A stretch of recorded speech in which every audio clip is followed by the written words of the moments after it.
Notre prochain orateur, c'est Madame Pandor. Elle a occupé plusieurs positions dans le gouvernement d'Afrique du Sud, dans le domaine de l'éducation, la science et la technologie. Son poste, elle a servi de ministre des Relations internationales et de coopération pour l'Afrique du Sud. Son sujet, comment le Sud doit répondre. Vous avez la parole. Thank you very much to the Schiller Institute and particularly Je remercie infiniment l'Institut Schiller et en particulier le docteur Edgadzep-Larouche de m'avoir invité à participer à cette importante conférence. J'aurais dû m'exprimer hier lors du panel sur les questions mondiales et je vais essayer de revenir sur certaines des remarques de M. Cheminade d'aujourd'hui. Le monde d'aujourd'hui est aux prises avec une politique toxique, dominée par des intérêts personnels, agressifs et une négligence de la valeur de la coopération mondiale. Les organismes multilatéraux comme l'ONU n'ont pas été en mesure de réagir de manière décisive. Et l'organe le plus puissant de l'ONU, le Conseil de sécurité, est pris en otage par la concurrence entre les grandes puissances et par l'utilisation inégale du droit de veto. De nombreux commentateurs ont qualifié les 5 dernières années d'environnement géopolitique extrêmement toxique, mettant à l'épreuve les relations internationales et effritant les liens établis de longue date qui ont contribué à éviter une guerre mondiale pendant plus de 5 décennies. Cette période est également considérée par certains comme un point d'inflexion, une période qui offre un espace à un nouveau collectif d'idées progressistes qui chercheront à placer les personnes au premier plan plutôt que les intérêts. Il y a de l'espoir que le Sud prenne le contrôle en main.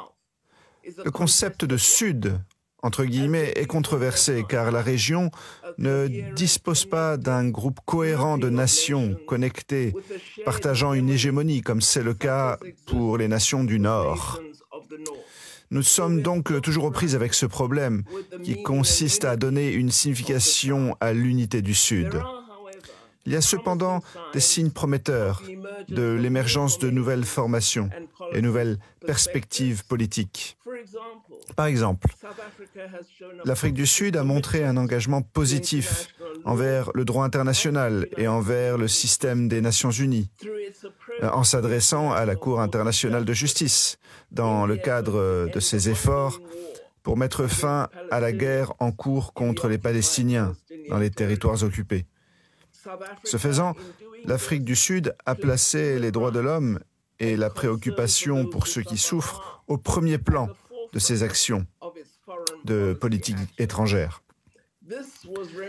Cette attitude rappelle celle de l'ancien président Nelson Mandela, qui a joué un rôle clé dans plusieurs initiatives de paix sur le continent africain et qui a façonné la politique étrangère de l'Afrique du Sud en la fondant sur le souci des autres, sur la promotion des droits de l'homme et sur la solidarité internationale.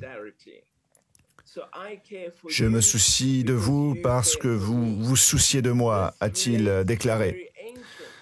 Cela renvoie à une philosophie africaine très ancienne, l'Ubuntu, qui signifie « Je suis humain parce que vous reconnaissez dans l'action mon humanité ».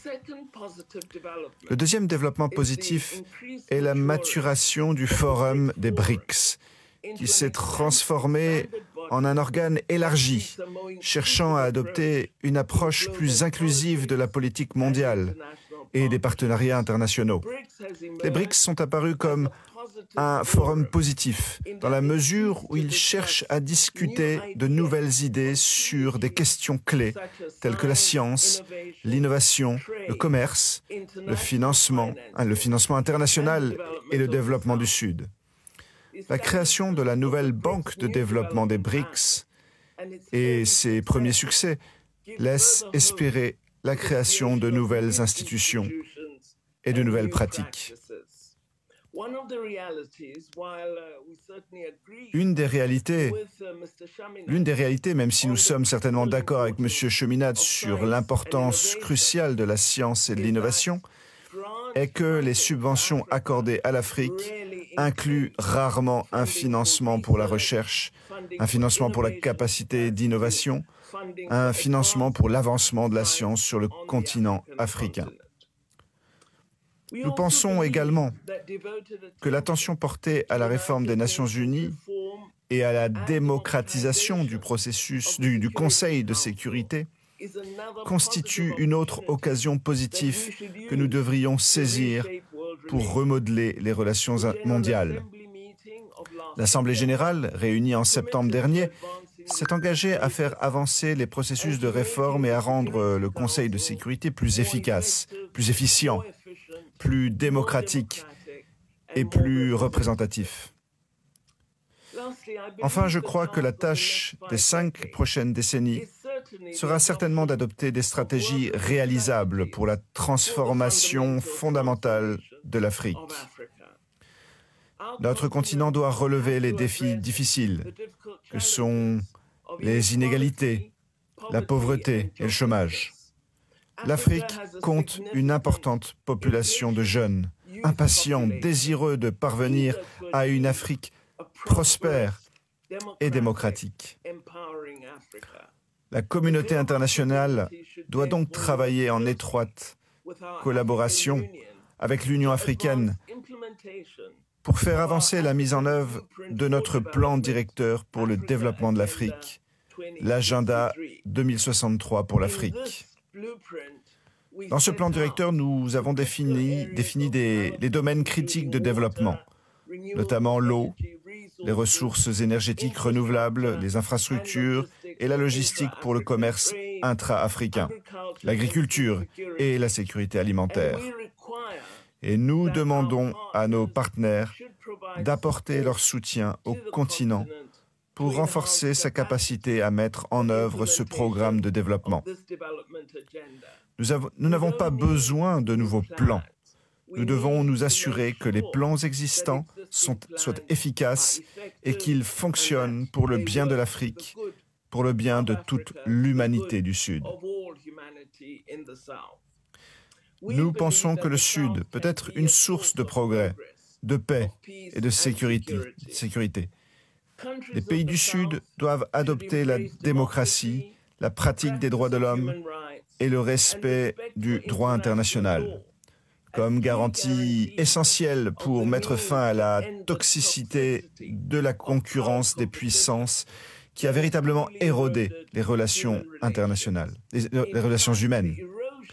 En fait, l'érosion du respect des droits de l'homme et du respect du droit international constitue une menace très sérieuse pour la pratique de la science, car les gouvernements non démocratiques détestent l'honnêteté et la recherche scientifique et ils détestent l'opportunité de l'innovation. Il nous incombe donc à tous d'adopter les idées énoncées dans le cadre de développement de l'Institut Schiller pour garantir que tous les aspects de l'activité humaine qui font progresser l'humanité soient réellement adoptés par les gouvernements du Sud comme par ceux du Nord. Nous devons encourager une nouvelle relation humaine dans le monde.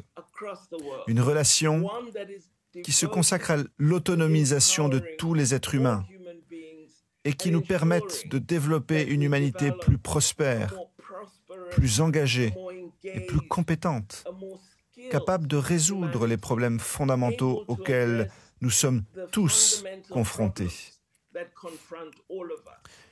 Car parallèlement aux problèmes, nous avons une capacité humaine, une ingéniosité de résolution des problèmes, une capacité. Et nous devons nous unir pour rassembler ces capacités et veiller ensemble à utiliser les relations internationales pour résoudre les problèmes du monde. J'attends avec impatience les délibérations sur nos contributions. Merci beaucoup. Merci, Naledi Pandor. Nous allons maintenant aller dans une brève période de questions-réponses avec son Excellence Naledi Pandor, El Gazep-Larouche et Jacques Cheminade. Je vais d'abord demander à El Gazep-Larouche si vous avez quelque chose à dire. Oui, je voudrais d'abord exprimer à son Excellence Dr Naledi Pandor ma profonde joie de nous avoir fait l'honneur de participer à cette conférence parce que nous avons suivi ce que vous avez fait et nous avons noté que le gouvernement d'Afrique du Sud a pris un leadership moral au niveau international que l'Occident a totalement abandonné. Et vous avez dit dans votre remarque, et je voulais vous demander, mais peut-être redire, hier, nous avons discuté la situation stratégique avec beaucoup de personnalités, en particulier Scott Ritter, moi, comme la période la plus dangereuse de toute l'histoire humaine, même plus dangereuse que la période de la crise des missiles de Cuba, parce que nous savons que c'est comme un train fou vers une catastrophe nucléaire. C'était bien entendu souligné par une remarque qui a été faite par Thomas Buchanan lors de la conférence du Conseil de la stratégie américaine, qui a dit clairement que pour garder l'hégémonie américaine, il regardait comme légitime d'utiliser l'arme nucléaire et qu'il devrait être capable de se battre pour le futur. Et cela implique bien entendu l'idée ridicule qu'on peut gagner une guerre nucléaire limitée, régionale et continuer comme si de rien ne s'était passé. Mais ce n'est pas le cas, comme Ted Postol l'a dit et d'autres, bien sûr, d'autres experts ont argumenté que si on arrive à la guerre nucléaire, ce sera l'extinction de toute la vie sur Terre et qui sera potentiel très élevé. Et donc, la question que je me posais, c'est qu'est-ce qu'on peut faire pour sortir de cette période extrêmement dangereuse, de cette menace. Et je pense à ça, moi, depuis très, très longtemps, en fait. Et si vous regardez les relations entre les États-Unis et la Chine, l'OTAN et la Russie, il semble qu'il n'y ait pas d'espoir, en fait. Les États-Unis, Kurt Campbell, sous-secrétaire d'État américain, a déclaré récemment que la Chine représentait la plus grande menace de l'histoire des États-Unis. La plus grande menace que les États-Unis n'aient jamais connue. Et en Allemagne, vous le savez, le Pistorius, le ministère de la Défense, a dit que nous étions prêts à la guerre, que l'Europe était prête à la guerre. On est en train de se militariser en Europe, de se préparer. C'est le seul espoir, je pense, qui existe pour éviter cela, une certaine catastrophe, qui voudrait dire la fin de l'espèce humaine, et de convaincre les nations occidentales d'arrêter la confrontation avec le Sud global. Le Sud global est aujourd'hui, selon les statistiques de Cambridge, c'est 85% de la population mondiale. C'est la majorité mondiale de loin. Et donc, si on peut faire quelque chose pour convaincre les Européens et même les Américains de coopérer avec les BRICS, par exemple, dans le développement de l'Afrique, dans le développement de l'Amérique latine et de l'Asie, dans le but d'industrialiser, d'avoir l'hémisphère sud qui met fin au reste du néocolonialisme. Ce serait aussi dans l'intérêt de l'Occident parce que ce serait la seule manière humaine, morale, de mettre fin à la crise migratoire. Et je voulais vous demander, est-ce qu'on ne peut pas entrer dans un dialogue pour mettre ça sur l'agenda global, d'arrêter la confrontation pour aller vers la coopération pour avoir un impact stratégique et résoudre ce problème. Et c'est une de mes questions pour vous, Madame Pandor. Merci beaucoup. C'est une question très complexe. La première réponse serait de dire que ce dont nous avons besoin, de manière des leaders, dont on a besoin de dirigeants matures, moraux. Et M. Cheminade s'y est référé. Si vous n'avez pas ce niveau de logique, de pensée rationnelle, alors vous arrivez dans un monde illogique et vous ne pouvez pas justement coopérer. Et je pense que c'est une très mauvaise approche qui a été prise dans le monde depuis des décennies pour faire avancer le monde dans une direction positive pour tous, vers un monde plus prospère, pour qu'on fasse réellement une différence, de rendre que les gens aient accès à ce dont ils ont besoin. Mais la chose est complexe et c'est une discussion complexe justement que nous avons. Quelle est l'économie la plus puissante du monde? Les États-Unis d'Amérique, la Chine et l'Europe à un certain niveau. Comment ils ont les relations ensemble? Comment changer cela? Et je suis sûr, avec des discussions sérieuses, avec une ouverture pour arriver à une fin positive, on peut être capable de mettre fin justement les tensions actuelles parmi ces pays, les tensions parmi ces pays. Et je pense que la notion de se préparer à la guerre, et c'est vraiment un exemple vraiment triste des dirigeants occidentaux, on doit se préparer à autre chose, on doit utiliser nos capacités pour faire avancer le monde. Et aujourd'hui, qu'est-ce qu'on entend? C'est que les pays occidentaux se préparent à la guerre. Et beaucoup de pays qui développent, je viens d'Afrique du Sud, qui a été pour détruire justement les armes nucléaires, alors qu'on avait eu les opportunités justement de les construire pendant l'ère de l'apartheid. Et le nouveau gouvernement, quand Mandela a pris la présidence, a dit « nous serons anti-possession d'armes nucléaires ». C'est pour ça qu'on a des capacités nucléaires civiles et qu'elles seront utilisées à des fins pacifiques et non militarisées pour militariser l'Afrique du Sud et avoir les armes nucléaires, contre aucun pays d'Afrique et même aucun pays dans le monde d'ailleurs. Et je pense clairement que ce dont nous avons besoin, c'est d'une pensée rafraîchie. On a besoin que la société civile également, que toutes les organisations se rendent plus visibles, plus actives, de présenter des alternatives, des perspectives nouvelles sur comment nous devons voir le monde du futur et mettre en place des recherches, des pensées sur ce qu'on peut anticiper. Quelle route devons-nous prendre? Nous savons que la confrontation aujourd'hui sera la plus puissante que jamais connue le monde. Ça va tous nous détruire. Si les grandes puissances sont capables de faire un rapprochement, alors ce sera positif pour le développement, et particulièrement pour le développement des pays les plus pauvres du Sud. Ça mettra le monde sur une totalement nouvelle trajectoire et offrant une opportunité réelle de changement concret pour l'ensemble de la population qu'on n'a pas eu depuis que le monde a connu l'impérialisme et le colonialisme et le néocolonialisme sur le continent africain.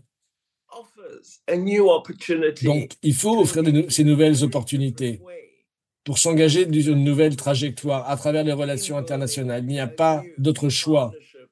Un nouveau partenariat parmi justement les grandes régions de ce monde. Mais c'est le plus puissant qui doit faire la décision parce que c'est eux qui ont une grande partie du jeu en main. Parce que tout ça va détruire le monde si malheureusement ce changement n'apparaît pas et accroître l'instabilité mondiale. Comme on l'a vu de semaine en semaine, partout depuis des semaines, on voit le monde totalement se déstabiliser. Merci. Merci beaucoup. Peut-être Monsieur Jacques Cheminade, si vous vouliez rajouter quelque chose. Il est surmué. Bien. Il est mute. Alors, oui. Désolé, un petit retard. Yes. Désolé. Je veux poser une question à ce qui répond à ce à quoi nous nous battons, en fait, Elga et Madame Pandor. Ne pensez-vous pas que la mobilisation de la diaspora du Sud global à l'intérieur des pays de l'Europe et des États-Unis peut être justement une très bonne manière d'éduquer nos pays, nos propres nations, avec ces gens qui, quand on les rencontre dans les rues de Paris, dans d'autres pays, sont plus avancés en termes d'intelligence politique par rapport à ce qui se passe dans le monde. Ils savent plus de choses qui se passent dans le monde que nos propres populations ici en Europe. Est-ce que la mobilisation de la diaspora, d'organiser quelque chose ensemble? Je pense que c'est une possibilité, en effet, parce que pour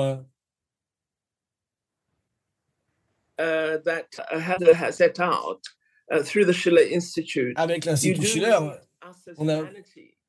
on a besoin de parler à tout le monde, en fait, pour embrasser l'idée que les gens travaillent ensemble. Et donc, ça nécessite de nous d'une grande diversité de personnes. Et en effet, la diaspora, l'Afrique du Sud est un pays démocratique également très diversifié. Mais c'est une partie essentielle de notre constitution de l'Afrique du Sud parce que nous avons des populations, parce que nous avons mis fin au racisme, au préjudice du racisme, vers une nouvelle orientation ouverte aux différentes religions, aux différentes pensées. Et ce dont nous avons besoin, c'est de travailler ensemble. Évidemment qu'on est tous différents, parce qu'on doit comprendre la notion d'unité dans la diversité. Cette notion d'unité dans la diversité est fondamentale, en fait. Et elle peut être évidemment tout à fait poussée par la diaspora, qui sont les étrangers, mais aussi nous, la diaspora ici, qui sont étrangers ici, qui ont une expertise, une compréhension de comment, de le monde dont il vient, et qui contribuent au développement justement de ces pays dans lesquels ils se trouvent. Donc, évidemment, développer des modèles de coopération. Beaucoup de nos professionnels de santé travaillent au Canada, en Australie et en Grande-Bretagne. Et il n'y a pas de problème. Ils peuvent utiliser une partie de leur temps pour travailler aussi en Afrique du Sud ou dans un pays d'Afrique. Il y en a qui le font, en fait, de cette coopération avec leur expertise qu'ils ont acquis dans un autre pays. Mais il faut inclure tout ça dans une dynamique plus globale. Et justement, tous ceux qui sont dans la diaspora, d'avoir des relations plus inclusives au niveau international pour partager ses connaissances, partager ses compétences. Et on a besoin de vraiment une nouvelle approche pour le développement. Une nouvelle approche dans les relations internationales, une nouvelle approche d'interaction et coopération entre nous au niveau des citoyens du monde. Et nous avons besoin de comprendre la notion de la dépendance également, parce qu'on est tous interdépendants. D'où qu'on vienne, peu importe notre origine, peu importe là où on habite, si on est ensemble, ce sera forcément positif car on est interdépendants. À partir du moment où il y a exclusion, il n'y a pas de possibilité d'un monde meilleur. Merci beaucoup. Je voudrais peut-être demander à la fondatrice de l'Institut Schiller peut-être de rajouter quelque chose avant que nous continuions le panel. Non, je pense que Dr Pandor nous a donné beaucoup de pensées à réfléchir et je suis impatient de renforcer ce type de collaboration parce que je pense, j'insisterai simplement sur le rôle du Sud global un petit peu plus parce que à Bandung, quand il y a eu la première conférence de l'Asie-Afrique avec Zhou Enlai, Nehru, se sont mis d'accord sur les 5 principes de coexistence pacifique et ils savaient que si on avait une guerre nucléaire, de toute façon, le Sud serait également touché. Peut-être pas immédiatement, mais autant que le Nord en une semaine ou 2 après, mais ils mourront aussi. Et donc, je pense que ce fait nous donne au Sud global une intégrité morale et le droit de parler plus fort encore, parce que leur voix est plus raisonnable, malheureusement, que ce qu'on voit aujourd'hui en Occident dans la période récente. Et je pense que ça va générer une grave crise culturelle et j'encourage donc vous, les leaders du Sud global, de prendre toujours plus de position et régler le problème. C'est ma pensée. Merci beaucoup. Merci, Helga. Je dirais pour conclure que je voudrais rappeler à ceux dans le Nord qu'ils ont fait une contribution énorme pour la libération de l'Afrique du Sud à l'époque après l'apartheid, parce qu'il y a eu beaucoup de pays Europe, des partis, des campagnes internationales contre l'apartheid de tous les pays d'Europe, et c'était le push international, la poussée internationale avec des manifestations partout contre l'apartheid qui nous ont aidés à mener le combat chez nous pour se libérer et arriver à accéder à la liberté. Je pense de faire revivre cela internationalement, cette solidarité internationale pour tous les gens qui souffrent aujourd'hui et qui souffrent d'oppression aujourd'hui, de se lever et de se montrer. Et alors ça avait déjà montré qu'on pouvait travailler ensemble. Et les Nations Unies peuvent mettre en place ce système, un comité contre l'apartheid qui assure que le nom de Nelson Mandela puisse être libéré et de considérer ce qui a été fait comme un crime contre l'humanité. Donc, quand on travaille ensemble avec des objectifs positifs, on ne peut pas échouer. On peut même mettre fin à des choses très maléfiques comme l'apartheid l'était. Merci. Merci beaucoup pour votre participation.